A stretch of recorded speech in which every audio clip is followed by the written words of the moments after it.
موږ حیران چې یا الله په دې پښتنو باندې څه وسوله، د دې پښتونوالي څه سوله، د دې پر سوچو فکرو پر عقلو پر سترګو باندې ولې پرده پرېوتله چې نن په ګلۍ په کوڅو په بازارونو په روډونو کې به حاجي صاحب مبارک د ضرورت دپاره د کوره زنانې راایستلې وي، ډاکټر ته یا دکان ته به روان وي یا د قریب کره روان وي، لیکن چې ده ته وګورې سپین سرې چې نه مخ ته کتو وي نه لاسونه د کتو وي نه پښې د کتو وي، هغه ته به د سر او د پښو پرې غټه چادرې ورکړې وي، هغې ته به زاړه کالي ور اغوستي وي، هغې ته به زړې چپړې ور په پښو کړې وي، د هغې سره په څنګ کې چې وګورې ځوانه پیغله لور، هغې ته به د خامک او د نقش و نګاره څه ډک پړونې ور پر سر کړې وي، هغې ته به د غمۍ څه ډک کالي ور اغوستي وي، هغې ته به داسې پرده ور کړې وي چې هغه پردې ته د پردې ضرورت وي، د هغې به سترګې ښکاره وي. حاجي صاحب مبارکه ته خو لږ و دا دواړو ته وګوره، ته لږ په خپل ګریبان کې وګوره، ته چې کله ماښام وي داسې التک پر سر راکش کې ته لږ سوچ و فکر وکړه چې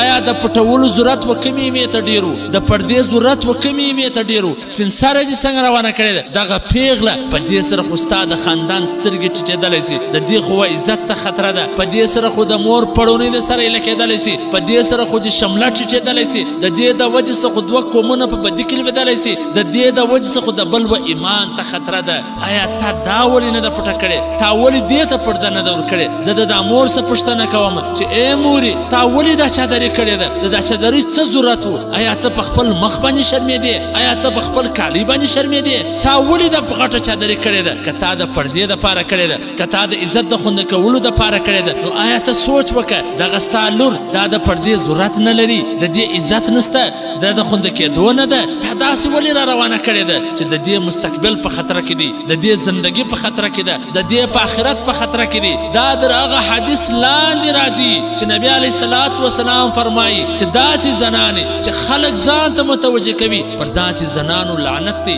د دې خو پړونې خلک ځان ته متوجه کوي، د دې کالي خلک ځان ته متوجه کوي، د دې چپلۍ خلک ځان ته متوجه کوي. زه خوره ستا څه پوښتنه کوم، ته خو د خپلې مور ته وګوره، دا ستا مور سپین سرې ده، هغې دومره غټه چادرې کړې ده، هغې داسې ځان خوندي کړی دی، تا دا ولې د خپل پړونان نه دي پټ کړي، تا ولې د خپل لباس نه دي پټ کړي، تا ولې د خپلې سترګې لاسونه او پښې نه دي پټې کړي؟ حاجي صاحب مبارکه پر تا خو دا لازمه ده چې ته دغه ځوانه د خپل خاوند پورې داسې ور ورسوې چې نه د دې پړونې چا لیدلی وي، نه د دې نقش و نګار والا کالي چا لیدلی وي، نه د دې لاسونه او پښې چا لیدلی وي، نه د دې پر سترګو د چا سترګې لګېدلي.